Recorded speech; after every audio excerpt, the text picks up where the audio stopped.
Hello everyone, this is Shankhu Shubhra Roy Kormakar and welcome to my channel that is Reverberation Guidelines. So আজকে আমরা মহাকর্ষীয় বল নিয়ে আলোচনা করব এবং আমরা চেষ্টা করব মহাকর্ষীয় বল এবং পৃথিবীর অভিকর্ষীয় ত্বরণের মধ্যে একটা সম্পর্ক স্থাপন করতে। So here we start.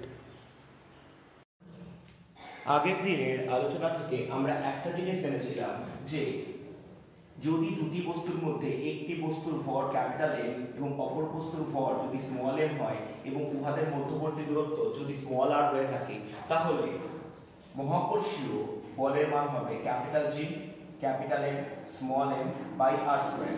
অর্থাৎ এই সমীকরণ দিয়ে আমরা মহাকর্ষীয় বলকে প্রকাশ করেছিলাম। এখন আমরা যদি পৃথিবীর অভিকর্ষীয় ত্বরণ অর্থাৎ স্মল জি ও সার্বজনীন মহাকর্ষীয় ধ্রুবক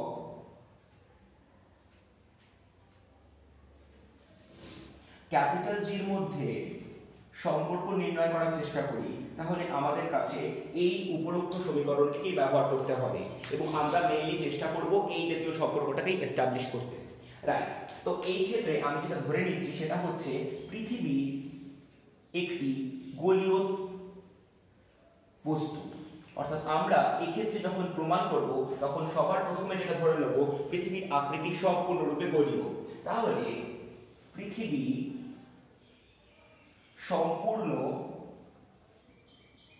গোলীয় বস্তু, that means spherical in nature, যেখানে পৃথিবীর ব্যাসার্ধ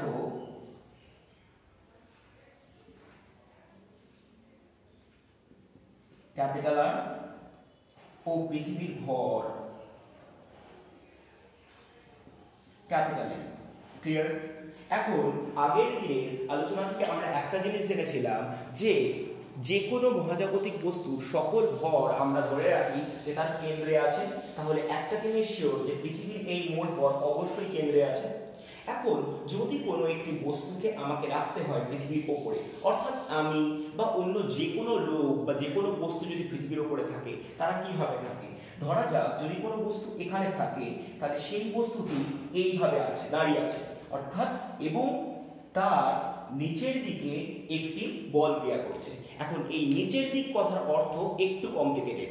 যে লোকটি এখানে আছে তার সাপেক্ষে মনে হচ্ছে সে নিচের দিকে একটি বল অনুভব করছে, কিন্তু বাস্তব ক্ষেত্রে আমরা প্রত্যেকে পৃথিবীর ওপর ঝুলে আছি এবং প্রত্যেকে কেন্দ্রাভিমুখে একটি বল অনুভব করছি। অর্থাৎ যে লোকটি এই লোকটির সাপেক্ষে পৃথিবীর উল্টো দিকে আছে তার অবস্থান ঠিক এইভাবে, এবং সেও নিজেকে মনে করছে সে তার নিজের দিকে একটি বল অনুভব করছে, কারণ তার সাপেক্ষে পৃথিবী তার নিচের কেন্দ্রের দিকে টানছে। এখন নিজের কেন্দ্রের দিকে যদি টানে প্রত্যেকটা বস্তুই মনে করবে সে তার নিচের দিকে একটি বল অনুভব করছে। ক্লিয়ার আমার কথা? অর্থাৎ আমি যদি ধরে নিই এই পৃথিবীর উপরিতলে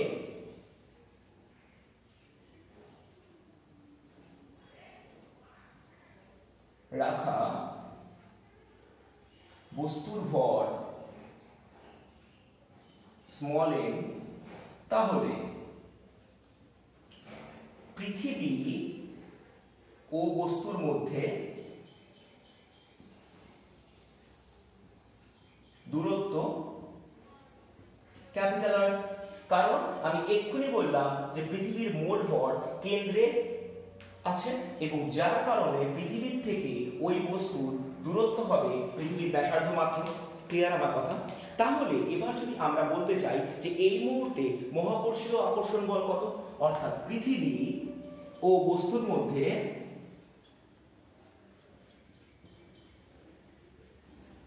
মহাকর্ষীয় আকর্ষণ বল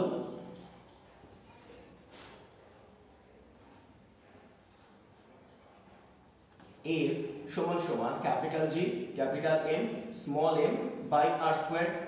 ক্লিয়ার? এটি হচ্ছে পৃথিবী এবং ওই বস্তুর মধ্যে ক্রিয়াশীল আকর্ষণ বল। এখন আমরা খুব ভালোভাবে জানি যে আমরা যদি কোনো বস্তুকে পৃথিবীর উপরিতলে ভাসমান অবস্থায় রাখতে চাই এবং তার নিচে যদি কোনোরূপ কোনো বাধা না থাকে, অর্থাৎ কোনো শক্ত তল না থাকে, সেই বস্তুটি অবশ্যই নিচের দিকে যাবে। সপ্ততল থাকার অর্থ যখন কোনো একটি বস্তু তলের উপর দাঁড়িয়ে আছে তখন সে নিচের দিকে একটি ওজন ক্রিয়া করে এবং ওজনটিকে যদি লম্ব প্রতিক্রিয়া সম্পূর্ণরূপে প্রশমিত করতে পারে তাহলে সেই বস্তুটি সেই তলের উপর সাম্যাবস্থায় দাঁড়িয়ে থাকতে পারে, নয়তো সেই বস্তুটি নিচের দিকে যেতে থাকবে। এখন কোনো একটি বস্তু যার ভর কিনা যদি m হয়ে থাকে তাহলে এই বস্তুটি নিচের দিকে অবশ্যই একটি বল অনুভব করে এবং সেই বলের মান কত আমরা অনেকবার ধরে পড়েছি যে সেই বলের মান mg, কারণ যে কোনো বস্তু সব সময় নিচের দিকে যেতে চায়। এখন এই m ভরের বস্তু নিম্নাভিমুখে যে বল অনুভব করে তা হলো বস্তুর ওজন মাত্র, এবং এই বস্তুর ওজন বাস্তব ক্ষেত্রে আমরা কিভাবে মাপবো? W = mg, অর্থাৎ এই ওজনের জন্যই বস্তুটি সবসময় নিচের দিকে নামতে চায়। আর আমি বললাম এক্ষুনি যে কোনো বস্তু তার নিজের সাপেক্ষে মনে করবে নিচের দিকে, অর্থাৎ পৃথিবীর কেন্দ্রের দিকে একটি বল অনুভব করবে, যে বলটি বাস্তব ক্ষেত্রে কি না অভিকর্ষ বল, এবং এই অভিকর্ষীয় বল এই পৃথিবীর অভিকর্ষীয় ত্বরণের জন্য তৈরি হয় এবং এই অভিকর্ষীয় ত্বরণের মান যদি g হয় তাহলে তার মোট বল কত হবে? W = mg। কিন্তু আমরা কি জানি? আমরা মাধ্যাকর্ষণ সূত্র থেকে এক্ষুনি জানলাম যে মহাকর্ষীয় আকর্ষণ বল বাস্তব ক্ষেত্রে F = g/m/r², অর্থাৎ এই মাধ্যাকর্ষণ আকর্ষণ বলই বাস্তব ক্ষেত্রে বস্তুর ওজনকে যোগান দেয়। অর্থাৎ আমরা বলতে পারি mg = capital G capital M small m/r²। তাহলে দুপাশ থেকে যদি স্মল m অর্থাৎ বস্তুর ভর থেকে কেটে দিস তাহলে কি পড়ে থাকবে?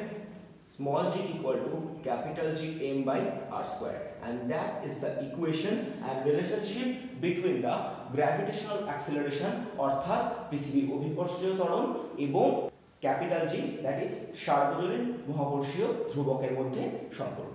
ক্লিয়ার? এখন এই পার্টটাকে আমরা এখানেই শেষ করব না, আমরা এই ইকুয়েশনটাকে 1 নম্বর ইকুয়েশন দিয়ে আমরা এটা থেকে আরো একটা জিনিস বার করব। আমরা এক্ষুনি বললাম যে পৃথিবী একটি গোলীয় বস্তু।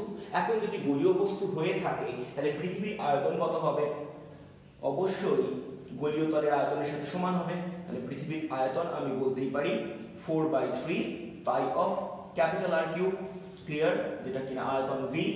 এখন আমি ধরে নিচ্ছি পৃথিবীর ঘনত্ব যা কিনা গড় ঘনত্ব অর্থাৎ রো। আমি ধরে নিলাম পৃথিবীর সর্বত্র সমান ঘনত্ব আছে এবং এই ঘনত্বের মান রো। তাহলে পৃথিবীর ভর কত হবে? না ক্যাপিটাল M = আয়তন ইনটু ঘনত্ব। আয়তন কথার মানে 4/3 pi into capital R³ into rho মানে ঘনত্ব। তাহলে এটাই হলো পৃথিবীর মোট ভর। এখন এই গোটা ইকুয়েশনটা যদি আমরা এখানে বসিয়ে দিই তাহলে স্মল জি ভ্যালু আমাদের কাছে আরেকটু ডিরাইভড একটা ডেটা আসবে এবং সেই ডিরাইভড ডেটার মান কত হবে সেটা আমরা এবার দেখব। স্মল জি ভ্যালু আসছে capital G 4/3 pi into capital R³ into rho divided by r²। তাহলে উপর থেকে r³ এর নিচের r² এর সাথে যদি কেটে কুটে দেই তাহলে আমাদের কাছে উপরে পড়ে থাকবে 4/3 পাই capital R rho g, and that will be the equation or relationship between the gravitational acceleration যেটা মহাকর্ষীয় ত্বরণ এবং আমাদের সার্বজনীন মহাকর্ষীয় ধ্রুবক। সুতরাং পৃথিবীর পৃষ্ঠে মাধ্যাকর্ষণ বলের জন্য আমরা যদি অভিকর্ষীয় ত্বরণের মান নির্ণয় করতে চাই তাহলে পৃথিবীর পৃষ্ঠে অভিকর্ষীয় ত্বরণের মান হয়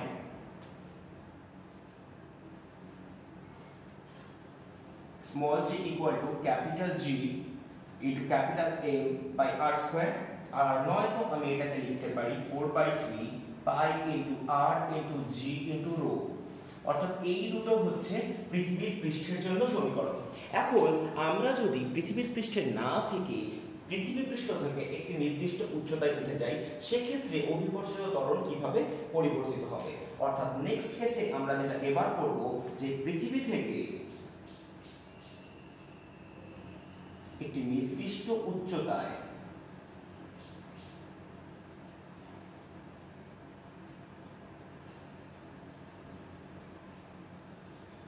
অভিকর্ষজ ত্বরণের মান। ক্লিয়ার? আমরা এই একই রকম ভাবে গোটা প্রুফটা করব, শুধু একটু আমরা টেকনিক্যাল টার্মস ইউজ করব। আমরা আগেরবারই বললাম যে পৃথিবীকে কিন্তু আমরা কমপ্লিটলি একটি গোলীয় তল হিসেবে বিবেচনা করি এবং পৃথিবীর মোট ভর পৃথিবীর কেন্দ্রে, অর্থাৎ আমরা একটু আগে দেখেছি যদি কোনো বস্তুকে পৃথিবীর পৃষ্ঠে রাখা হয় তাহলে পৃথিবীর পৃষ্ঠে রাখা কোনো বস্তুর মধ্যে ক্রিয়াশীল আকর্ষণ বল কত হবে না পৃথিবীর পৃষ্ঠে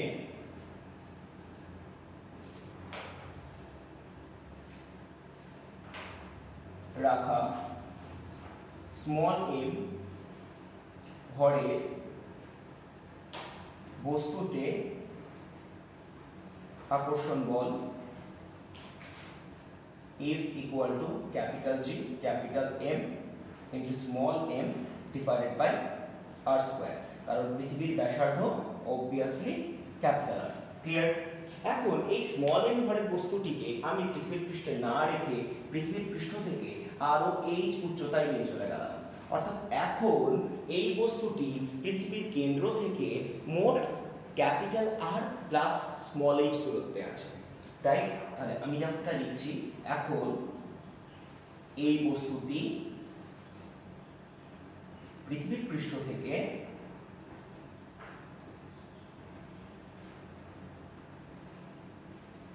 স্মল h উচ্চতা আছে। ক্লিয়ার? তাহলে পৃথিবীর কেন্দ্র থেকে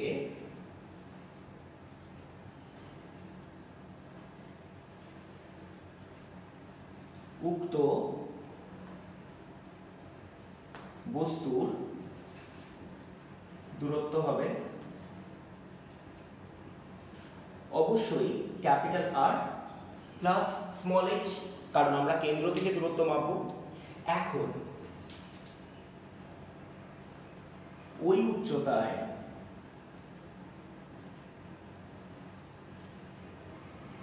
ক্রিয়াশীল আকর্ষণ বল হবে না, এবার ক্রিয়াশীল আকর্ষণ বল অবশ্যই F ড্যাশ, অর্থাৎ আগের তুলনায় এখন আকর্ষণ বলের মান কিছুটা হলেও পরিবর্তন হবে এবং এর মান কত হবে capital G capital M into small m, যার কোনোটাই চেঞ্জ হয়নি, কিন্তু দূরত্ব কত হয়ে গেছে, আগে ছিল R এখন হয়ে গেছে R প্লাস H। ক্লিয়ার আমার কথা? তাহলে এই গেল আমাদের সমস্ত আকর্ষণ বলের মান। এখন যদি আমরা এই দুটো ইকুয়েশনকে একটু ভালোভাবে দেখি, এন্ড এই ইকুয়েশনটাকে 1 নম্বর আর এই ইকুয়েশনটাকে 2 নম্বর নাম দেই এবং আমরা যদি 1 ডিভাইডেড 2 করে দেই, তাহলে 1 ডিভাইডেড 2 করলে কি হবে না F by F dash, that will be G of capital M by small m by R square into G of capital M small m by R plus H whole square। তাহলে এই গোটা রেটটা যদি কেটে দিই তাহলে আমাদের কাছে এবার ভ্যালুটা চলে আসবে R plus H এর whole square divided by R square. Clear? এখন যদি আমরা এই F মানে বোঝার চেষ্টা করি, এই F মানে কি, যখন বস্তুটা পৃথিবীর পৃষ্ঠে ছিল তখন তার উপর যে পরিমাণ আকর্ষণ বল কাজ করছিল এবং এই আকর্ষণ বলের মান কত, এই আকর্ষণ বলের মানই হচ্ছে বাস্তব ক্ষেত্রে বস্তুর ওজন, যেটা কিনা mg, অর্থাৎ আমরা বলতেই পারি যে পৃথিবী পৃষ্ঠে যখন ছিল বস্তুটি তখন তার ওজন ছিল mg, that is equal to f, এবং যা কিনা সেই মুহূর্তের মধ্যাকর্ষীয় আকর্ষণ বলের জন্য ক্রিয়াশীল বলের মান। এখন বস্তুটিকে যদি r প্লাস h উচ্চতায় রেখে দিই তখন সেই উচ্চতায় বস্তু এবং পৃথিবীর মধ্যে যে পরিমাণ আকর্ষণ বল কাজ করবে সেটা এটি, এবং তার জন্য যে মহাকর্ষীয় আকর্ষণ বলের মান হবে সেটি হবে mg ড্যাশ, অর্থাৎ ওই উচ্চতায় বস্তুর ওজন হয়ে যাচ্ছে mg ড্যাশ।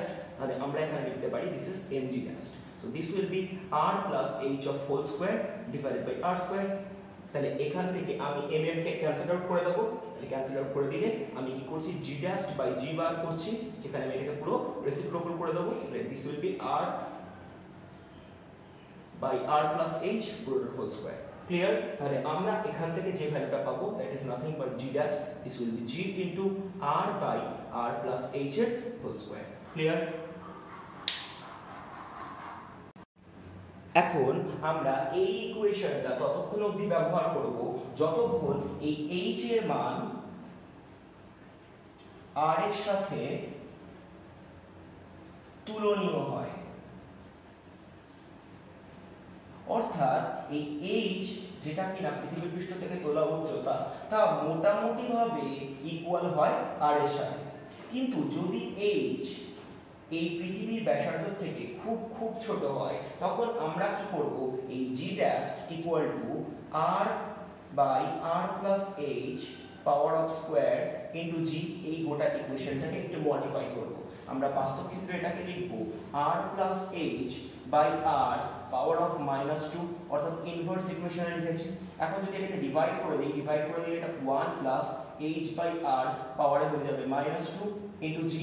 এখন আমরা এখানে বাইনোমিয়াল ইকুয়েশন ফেলে দেবো, যেখানে হবে 1 plus -2 into h by r, আর হায়ার টার্মস গুলোকে আমরা অগ্রাহ্য করব, কারণ আমাদের ক্ষেত্রে আমরা বলেই দিয়েছি যে h far far less than capital R, অর্থাৎ এটা হচ্ছে কমপ্লিটলি একটা ম্যাথ ওরিয়েন্টেড টপিক, যেখানে আমরা উচ্চতর ঘাতগুলোকে সম্পূর্ণরূপে অগ্রাহ্য করব। তাহলে এখান থেকে আমার কি হবে 1 minus 2h by r into g, যার মান হবে g ড্যাশ। অর্থাৎ যে ক্ষেত্রে এই উচ্চতাটা পৃথিবীর ব্যাসার্ধের তুলনায় বা পৃথিবীর ব্যাসার্ধের সাথে তুলনা করলে অত্যন্ত ছোট হয়, সেক্ষেত্রে অভিকর্ষীয় ত্বরণের মান g ড্যাশ যেটা হবে তার মান আমরা লিখতে পারবো 1 minus 2h by r into g, যে ক্ষেত্রে g হচ্ছে আমাদের পৃথিবীর পৃষ্ঠে অভিকর্ষীয় ত্বরণের মান। ক্লিয়ার? সুতরাং একটা জিনিস আমাদের কাছে অত্যন্ত স্পষ্ট, যদি আমরা পৃথিবীর পৃষ্ঠ থেকে h উচ্চতা উপরে উঠি তাহলে h উচ্চতায় অভিকর্ষীয় ত্বরণের মান হবে g dash equal to g into r by r plus h এর হোল স্কয়ার। অর্থাৎ আমরা যদি একটু স্পষ্টভাবে বুঝি, যত উচ্চতা বাড়বে তত h এর মান বাড়বে, এবং h এর মান যত বাড়বে এই ভরের অংশটা তত বেশি বাড়বে, ভরের অংশ বাড়লে g ড্যাশ এর মান তত বেশি কমতে আরম্ভ করবে। অর্থাৎ পৃথিবীর পৃষ্ঠে h যেহেতু 0 হয়, অর্থাৎ পৃষ্ঠে উচ্চতা সমান সমান 0, তাহলে সেক্ষেত্রে g ড্যাশ সমান সমান g হবে। কিন্তু যত উচ্চতা বাড়বে তত কি হয়ে যাবে, তত অভিকর্ষীয় ত্বরণের মান কমতে আরম্ভ করবে। অর্থাৎ আমি যদি এই বরাবর পৃথিবীর পৃষ্ঠ থেকে দূরত্ব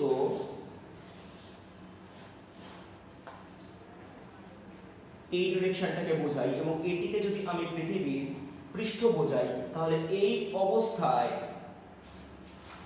y অক্ষ বরাবর আমি বোঝাচ্ছি অভিকর্ষ ত্বরণ, এবং এই অভিকর্ষজ ত্বরণের মান পৃথিবীর পৃষ্ঠে হয় সর্বোচ্চ। কিন্তু যত আমরা পৃষ্ঠ থেকে উচ্চতায় উঠব তত কি হবে, অভিকর্ষজ ত্বরণের মান কমতে আরম্ভ করবে।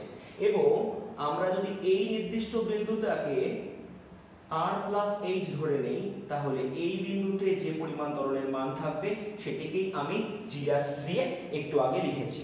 ক্লিয়ার আমার কথা? The last part of the section, এবার আমরা পৃথিবীর পৃষ্ঠ থেকে একটি নির্দিষ্ট গভীরতায় যাব, অর্থাৎ পৃথিবীর কেন্দ্রের দিকে যাব, এবং এই নির্দিষ্ট কেন্দ্রের দিকে যেতে গেলে আমাদের অভিকর্ষীয় ত্বরণের মান কিভাবে পরিবর্তিত হবে সেটা আমরা দেখব। আমরা একই রকম একটা কনসেপ্ট অ্যাপ্লাই করব, শুধুমাত্র আমাদের ডেভেলপমেন্টটা বা ওয়ে অফ প্রসেসটা একটু ডিফারেন্ট হবে। আমরা যারা ধরেছি সেম টপিকই ধরব। আমি ধরে নিচ্ছি যে আমাদের যে পৃথিবী আছে এই পৃথিবী সম্পূর্ণরূপে একটি গোলীয় তল মাত্র, অর্থাৎ আমাদের পৃথিবীর সমগ্র আকৃতি একটি সুষম, যা আমরা এতক্ষণ ধরে ধরে এসেছি, এবং এই সুষম পৃথিবীর ব্যাসার্ধ আমি কি ধরে নিলাম ক্যাপিটাল R। তাহলে আমি যে তথ্যগুলো ধরছি সেই তথ্যগুলোকে আগে একটু লিখে ফেলি। পৃথিবীর ব্যাসার্ধ ক্যাপিটাল R, পৃথিবীর ভর ক্যাপিটাল M, পৃথিবী সুষম ঘনত্বে ও ঘনত্ব রো। তাহলে আমরা বলতেই পারি পৃথিবীর ভর M সমান সমান আয়তন ইনটু ঘনত্ব, যা আমরা জানি ছোট ক্লাস থেকে। এখন আয়তন মানে কত? যেহেতু গোলীয় তল, তাহলে আমরা বলতেই পারি আয়তন মানে 4/3 pi into capital R cube, আর ঘনত্ব মানে রো। তাহলে এটি হচ্ছে পৃথিবীর ভর। আমরা এই তথ্যটিকে একটু ভালোভাবে দেখব। এখন আমরা যদি প্রথম ক্ষেত্রে পৃথিবীর পৃষ্ঠে একটা স্মল এম ভরের বস্তু রাখি, এখন পৃথিবীর পৃষ্ঠে স্মল এম ভরের বস্তু রাখলে তার উপর ক্রিয়াশীল আকর্ষণ বল F সমান সমান কত হবে? G into capital M into small m divided by r square.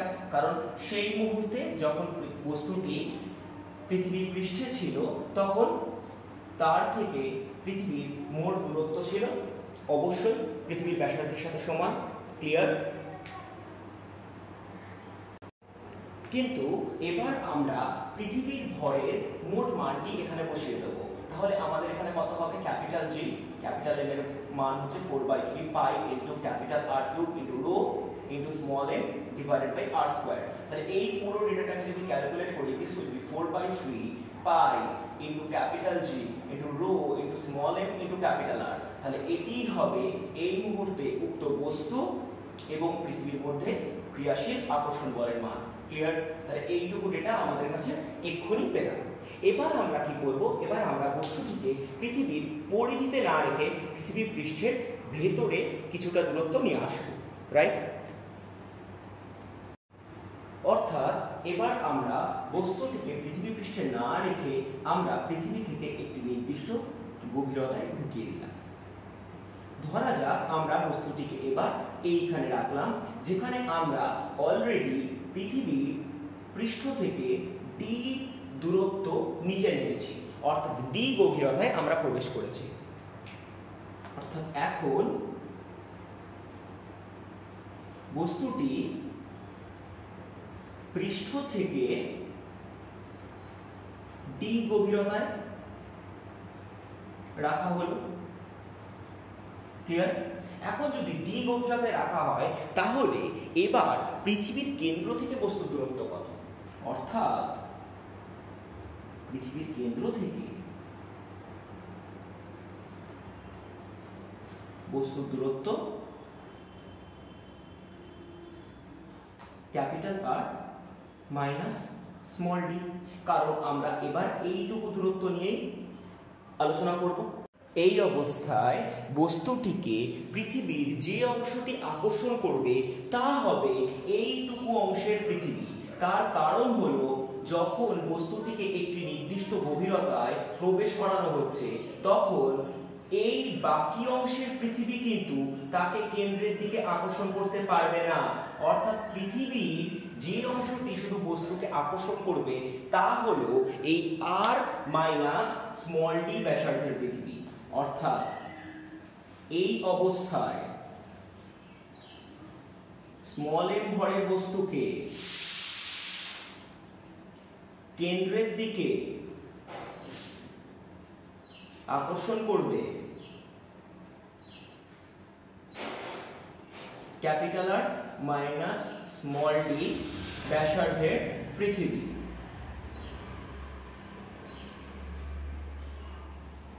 যার ভর 4/3 pi into R minus small d cube into rho, যেটাকে আমি এম ড্যাশ দিয়ে চালাচ্ছি। ক্লিয়ার আমার কথা? এখন এই অবস্থায় তাহলে ওই বস্তু এবং পৃথিবীর এইটুকু অংশের মধ্যে আকর্ষণ বল কত? সুতরাং F ড্যাশ ইকুয়াল টু হবে G into M dash into M by r minus d whole square. তাহলে এই মুহূর্তে যদি আমরা m ড্যাশ এর ভ্যালু বসাই তাহলে এটা কত হবে? G into 4/3 pi into r minus small d cube into rho into m divided by r minus d whole square. তাহলে এই গোটা ইকুয়েশনটাকে যদি সলভ করি তাহলে আমরা f ড্যাশ ইকুয়াল টু পাবো f ড্যাশ ইকুয়াল টু হবে 4/3 pi into r minus d into capital G into rho into m. So this will be the force যখন বস্তুটিকে একটি নির্দিষ্ট গভীরতায় রাখা হচ্ছে। ক্লিয়ার? এখন এই ইকুয়েশনটাকে আমরা 1 নম্বর এবং এই ইকুয়েশনটাকে আমরা 2 নম্বর নাম দিলাম। এখন আমরা 1 ডিভাইডেড বাই 2 যদি করে দেই তাহলে কি হবে? This will be f by f dash। আর এটা আর এটাকে যদি আমি রেশিও করি তাহলে খুব ভালোভাবে দেখ আমাদের এখানে প্রত্যেকটা ডেটা কেটে যাবে, শুধুমাত্র উপরে পড়ে থাকবে ক্যাপিটাল আর আর নিচে পড়ে থাকবে r minus d। অর্থাৎ যদি আমরা এটাকে সুইচ ওভার করি অর্থাৎ রেসিপ্রোকাল বার করি, that is f dash by f, this will be r minus d divided by r। Clear আমার কথা?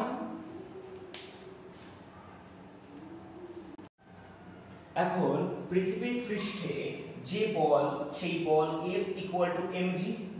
m মানে আমরা জানি বস্তুর ভর, আর g কথার মানে আমরা প্রথমেই বের করেছিলাম যার মান হচ্ছে 4/3 পাই r g into rho।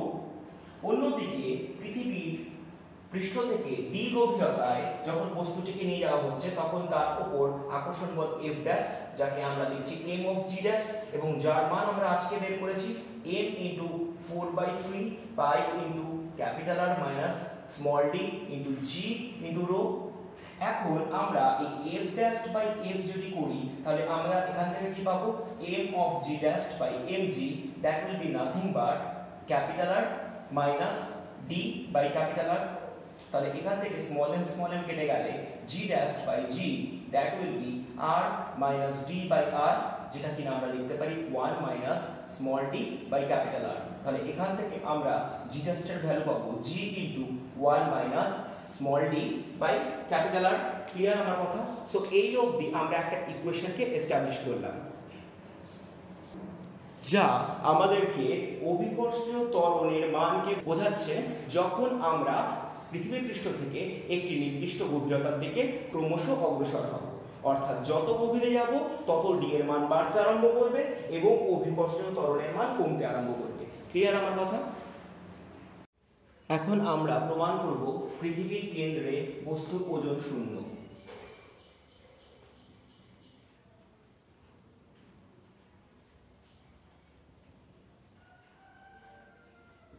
Clear? আমরা এক্ষুনি দেখেছি যে পৃথিবী পৃষ্ঠ থেকে একটি নির্দিষ্ট গভীরতায় অভিকর্ষীয় ত্বরণের মান g dash equal to g into 1 minus d by r হয়, যেখানে d equal to পৃষ্ঠ থেকে গভীরতা। এখন যদি কোনো কারণে আমাদেরকে কেন্দ্রে পৌঁছতে হয় তাহলে পৃষ্ঠ থেকে আমাদের যে গভীরতা অতিক্রম করতে হবে তা হবে পৃথিবীর ব্যাসার্ধের সাথে সমান, অর্থাৎ স্মল d সমান সমান ক্যাপিটাল R হবে। অর্থাৎ সেক্ষেত্রে অভিকর্ষীয় ত্বরণের মান হবে g dash equal to g into 1 minus capital R by r, যার মান হবে 0। অর্থাৎ পৃথিবীর কেন্দ্রে অভিকর্ষীয় ত্বরণের মান হয় 0। এখন অভিকর্ষীয় ত্বরণের মান 0 হলে পৃথিবীর কেন্দ্রে ওজন হবে m into g dash, যা কিনা m into 0, অর্থাৎ পৃথিবীর কেন্দ্রে যে কোনো বস্তুর ওজন 0, যা গাণিতিকভাবে আমরা প্রমাণ করলাম। ক্লিয়ার? এখন যদি পৃথিবীর পৃষ্ঠ থেকে আমরা নির্দিষ্ট একটি গভীরতার দিকে যেতে আরম্ভ করি তাহলে আমরা বুঝতেই পেরেছি যে অভিকর্ষীয় ত্বরণের মান অবশ্যই কমবে, কারণ g dash equal to g into 1 minus d by r হবে, এবং যত কেন্দ্রের দিকে যাব অভিকর্ষীয় ত্বরণের মান কত হবে? 0। তাহলে আমরা যদি স্পষ্টভাবে বলতে চাই এটি পৃথিবীর পৃষ্ঠ আর একটি নির্দিষ্ট দূরত্বে যদি আমি লিখি পৃথিবীর কেন্দ্র, তাহলে এই দিক বরাবর আমরা অভিকর্ষজ ত্বরণকে লিখতে পারি। এখন যত কেন্দ্রের দিকে যাব একটি সরলরৈখিক হারে আমাদের অভিকর্ষজ ত্বরণের মান কমতে আরম্ভ করবে, যার জন্য একটি স্ট্রেট লাইন আমাদের কাছে পাবো, এবং পৃথিবীর কেন্দ্রে যেখানে গিয়ে অভিকর্ষজ ত্বরণের মান হয়ে যাবে 0 এবং পৃথিবীর পৃষ্ঠে থাকবে সর্বোচ্চ, যার মান থাকবে স্মল g। অর্থাৎ একটা জিনিস আমাদের কাছে সম্পূর্ণরূপে স্পষ্ট রাখতে হবে যে পৃথিবীর পৃষ্ঠেই অভিকর্ষীয় ত্বরণের মান সর্বোচ্চ। পৃথিবী পৃষ্ঠ থেকে ওপরে উঠলেও অভিকর্ষীয় ত্বরণের মান কমবে, পৃথিবী পৃষ্ঠ থেকে নিচের দিকে নামলেও অভিকর্ষীয় ত্বরণের মান কমবে। ক্লিয়ার আমার কথা? So end of this session. Stay home, stay safe.